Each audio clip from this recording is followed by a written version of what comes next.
Assalamualaikum warahmatullahi wabarakatuh. Sebelumnya, di sini kami akan memenuhi tugas mata kuliah Sejarah Peradaban Islam, yaitu tugas UAS, ujian akhir semester, membuat review terkait buku Sejarah Peradaban Islam yang ditulis oleh Dr. Siti Jubaidah MAG. Nah, untuk lebih lanjutnya, mari kita dengarkan bersama. Nah, sebelumnya saya akan menyampaikan terlebih dahulu identitas buku yang akan kami rekomendasikan ini.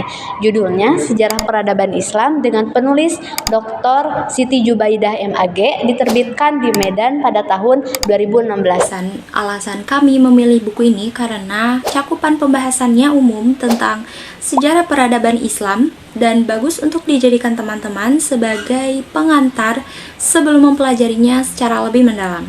Total bab pada buku ini ada 17 bab, tetapi karena tidak memungkinkannya kami membahas per bab, jadi kami membagi bab ini ke dalam 5 tema. Tema yang pertama ada masa perkembangan Islam. Ini ada pada masa Nabi Muhammad SAW dan Khulafaur Rasyidin. Di tema ini adalah awal terbentuknya peradaban Islam, dari awal penyebaran agama Islam, awal terbentuknya masyarakat Muslim, hingga lahirnya pemerintahan Islam pertama. Lalu tema yang kedua ada masa kejayaan Islam. Ini ada pada masa dinasti Umayyah, dinasti Abbasiyah, dan peradaban di Andalusia. Ketiga peradaban ini menunjukkan bagaimana Islam berkembang menjadi peradaban yang maju, terutama pada bidang pendidikan, ilmu pengetahuan, sosial, hingga budayanya. Tema yang ketiga ada tantangan dan kemunduran, ada pada masa Perang Salib dan serangan Mongol. Kedua peristiwa ini adalah peristiwa penting bagi peradaban Islam, karena keduanya memberikan perubahan dampak bagi peradaban Islam itu sendiri, dari perubahan sosialnya, perubahan keamanannya, hingga perubahan peradaban Islam di berbagai wilayah. Tema yang keempat ada Islam di berbagai wilayah. Ini ada di Turki Utsmani, ada di Mughal, dan ada di Safawiyah. Di tema ini menunjukkan bagaimana Islam berkembang menjadi peradaban yang besar dengan ciri khas daerahnya masing-masing. Lalu tema yang kelima, Islam di Asia Tenggara dan di Indonesia. Selain keempat tema yang kita bahas tadi, di buku ini juga membahas bagaimana Islam masuk ke dalam Asia Tenggara dan bagaimana Islam berkembang di Indonesia. Buku ini menjadikan lebih dekat dengan pembaca Indonesia karena di dalamnya membahas bagaimana Islam berkembang dan masuk di wilayah kita sendiri. Nah, berdasarkan seluruh materi yang telah kami bahas, ada 3 hal yang kiranya menurut kami itu sangat menarik gitu. Yang pertama yaitu kejayaan dinasti Abbasiyah. Nah, menurut kelompok kami bahwasannya di pembahasan kejayaan dinasti Abbasiyah ini tuh merupakan salah satu bagian yang sangat paling menarik, bahwasannya peradaban Islam ini itu pernah mencapai masa keemasannya lewat bidang ilmu pengetahuan gitu. Kita memahami dan juga menyadari bahwasannya untuk untuk majunya suatu peradaban Islam itu enggak hanya di bidang politik dan juga militer yang kuat gitu, kan tetapi di bidang ilmu pengetahuan, pendidikan, dan juga intelektual yang diturunkan secara turun-temurun itu menjadi salah satu senjata untuk memajukan suatu peradaban. Yang kedua ini tuh tentang Perang Salib dan juga serangan Mongol gitu. Nah, menurut kelompok kami di sini di Perang Salib dan juga serangan Mongol menjadi bagian yang kiranya menjadi refleksi gitu. Ketika Perang Salib dan serangan Mongol ini itu bahwasannya kita menilai berarti peradaban Islam itu sudah menunjukkan terhadap perjuangannya gitu, perjuangannya yang sangat besar gitu, karena banyaknya intervensi dan juga peperangan, faktor dari internal dan juga dari eksternal gitu. Untuk kejayaannya suatu peradaban itu perlu dibenahi dulu itu perlu dibenahi dari internal dan juga eksternal serta stabilitas pemerintahan gitu. Nah, yang ketiga tentang penyebaran Islam di Indonesia. Nah, ini yang kiranya menurut kelompok kami sangat-sangat menarik ya, terutama menurut pribadi gitu.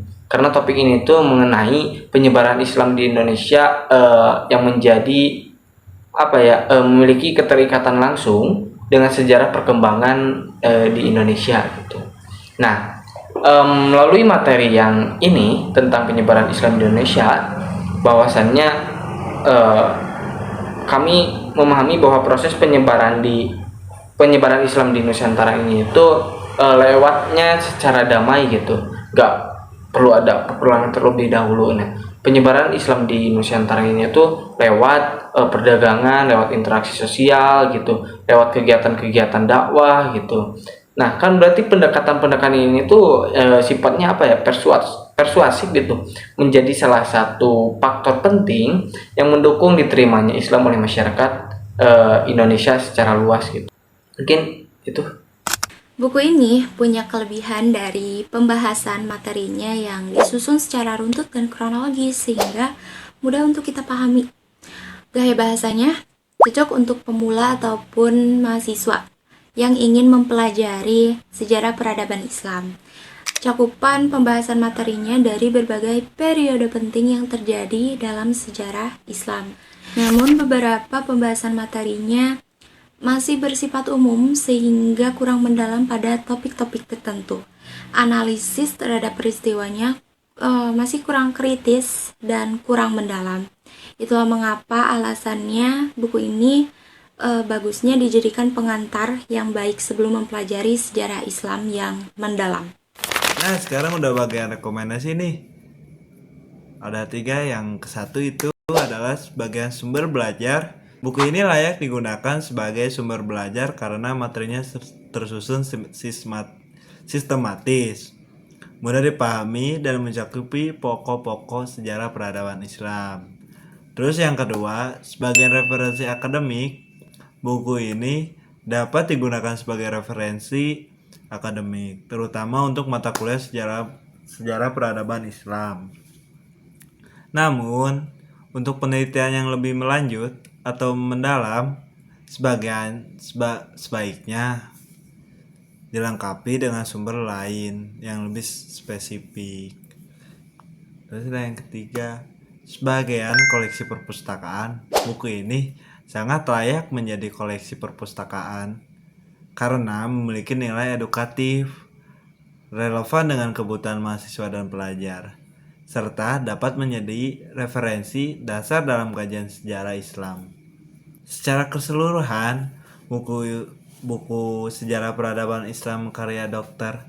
Siti Jubaidah memberikan gambaran yang cukup lengkap mengenai perkembangan sejarah Islam dari awal hingga modern. Buku ini layak digunakan sebagai sumber belajar dan koleksi perpustakaan karena bahasanya mudah dipahami serta materinya tersusun secara sistematis. Nah, mungkin itu yang dapat kami review terkait buku Sejarah Peradaban Islam yang ditulis oleh Ibu Dr. Siti Jubaidah MAG. Mudah-mudahan banyak hal yang bisa didapatkan oleh teman-teman terkait dari buku hal tersebut, dan mohon maaf juga apabila terkait review dari kita kurang mengenakan dari ucapan, dan mungkin hanya itu saja yang dapat kami sampaikan, dan sampai jumpa di kemudian hari.